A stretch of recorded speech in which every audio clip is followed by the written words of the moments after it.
Hi there, and thanks for joining us. I'm Wealthy Jenner. Just days after his first birthday, Thomas Brazil began to experience severe trouble breathing. After being rushed to the emergency room at a hospital in Visalia, doctors recommended he be transferred to Community Regional Medical Center's Pediatric Intensive Care Unit. It was there, under specialized care, that doctors figured out what was ailing Thomas and saved his life. Thomas may look like a normal 1.5-year-old now, but just a few months ago, his parents had the scare of a lifetime after what they thought were just side effects of a previous infection. So he was retracting in his chest and just having a really hard time. So we went ahead and drove him to our local emergency room here. Once they realized how badly he was struggling, they took him straight back. A few hours went by, he was still struggling, and he basically couldn't get enough oxygen into his blood with what they could provide him. It was at that point that they kind of determined, okay, we can't help him here. We're going to have to transfer somewhere else. He was airlifted to the Pediatric Intensive Care Unit at Community Regional Medical Center. So when we got transferred there, I mean, we were kind of in a place where we were just desperate for help because our son was literally, diminishing in front of our eyes.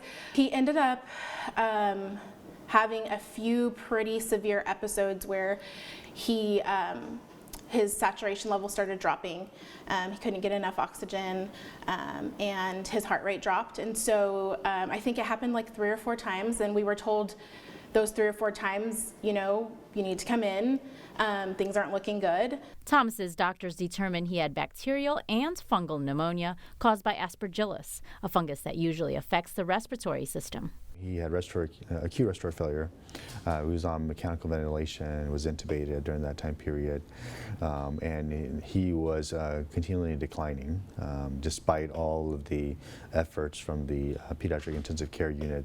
Not knowing Thomas's fate, his parents were told to take it an hour at a time. Literally within about 48 hours, he turned around very, very quickly. So that was kind of a reality check for us because that's when I think we first realized, like, oh my gosh, this is really bad. This is really, really bad. Then we got to a place where we were told, okay, we can take it a day at a time now.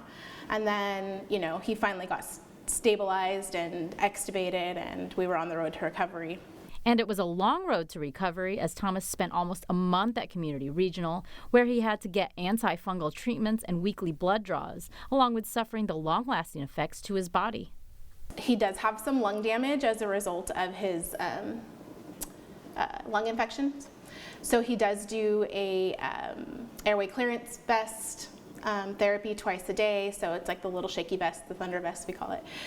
So he does that twice a day with inhaled meds and to just kind of help prevent infection from settling back in.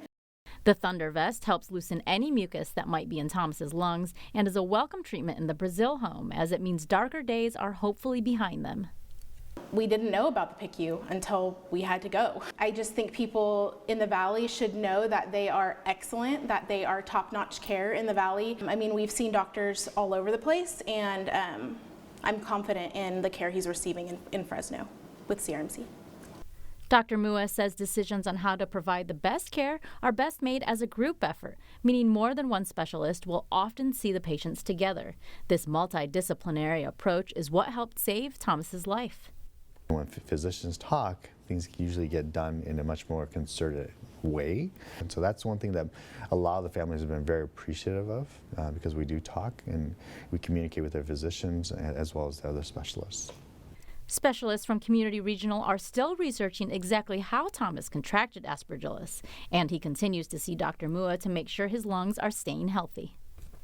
No, he is a high energy little boy who is amazing, and I'll tell you that it's been an honor and pleasure taking care of Thomas and also just meeting his family.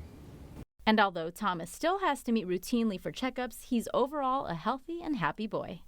I mean, it's kind of surreal looking back and remembering how sick he was. Like I'll look back at pictures and it's just shocking. It doesn't even look like the same little boy. But the doctors and the pulmonologists and the respiratory therapists and nurses worked tirelessly to you know, help him, and you know, he's here today, so that's awesome.